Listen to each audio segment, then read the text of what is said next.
खुदा चाहता है खुदा चाहता है रज़ाए मोहम्मद के अर्श ज़ेर पाए मोहम्मद सलातुनिया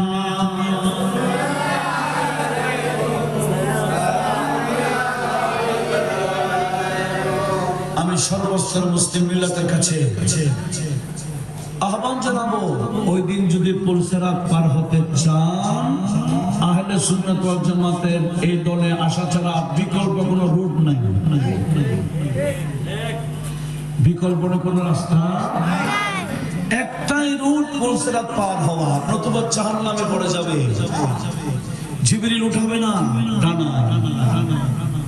সেজন্য এখনো সুযোগ আছে, কেউ ঈদের দুনিয়া অর্জনের জন্য কিছু বান্ডিল ধরার জন্য এদের সুযোগ গেছে নারী বান্ডিলও হাসিল হয়ে গেছে, তওবা করে ফেলে। দরকার আছে কি না? তওবা করো, আল্লাহ সুযোগ দিয়েছেন। নিঃশ্বাস বন্ধ হয়ে গেলে আর কোনো সুযোগ থাকবে না। নবীজি আমাদেরকে পার করার ব্যবস্থা করবেন।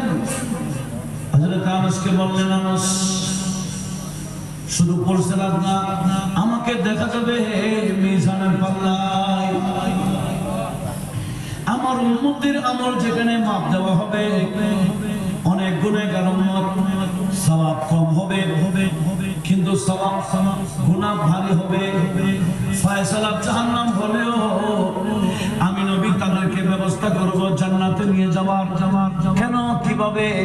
আমার কিছু পাগল উম্মত আছে, এরা মুখে কোনো ইবাদত কোনো আমল না করলেও মনে মনে আমি নবীর দরুদ পড়ে, আমার উপর নাত শরীফ পড়ে, গুনগুন করে, এগুলো কিয়ামতের ময়দানের জন্য আমি নোট করে রাখি।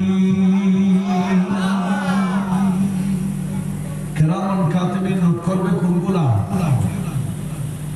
কিরামান কাতিবিন নোট করবে যেগুলা মৌখিক উচ্চারণ হয়, মনে মনে গুনগুন যদি আমল করেন, দরুদ শরীফ পড়েন, নাত শরীফ পড়েন, কিরামান কাতিবিন নোট করে না।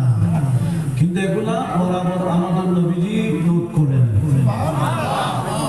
নবীজি এগুলো শুনে মনে মনে শুনবে। কিভাবে? আল্লাহ বলেন, তোমাদের সন্দেহ থাকতে পারে বিধায় আমি আগে ভাগে কোরআন শরীফের আয়াত নাযিল করে রাখছি। সূরা আহজাবের 6 নম্বর আয়াত আমার আল্লাহ বলেন, আন-নাবিয়্যু আওলা বিল মুমিনিনা মিন আনফুসিহিম। এই ইমানদাররা শুধু টুপি থাকলে হবে না।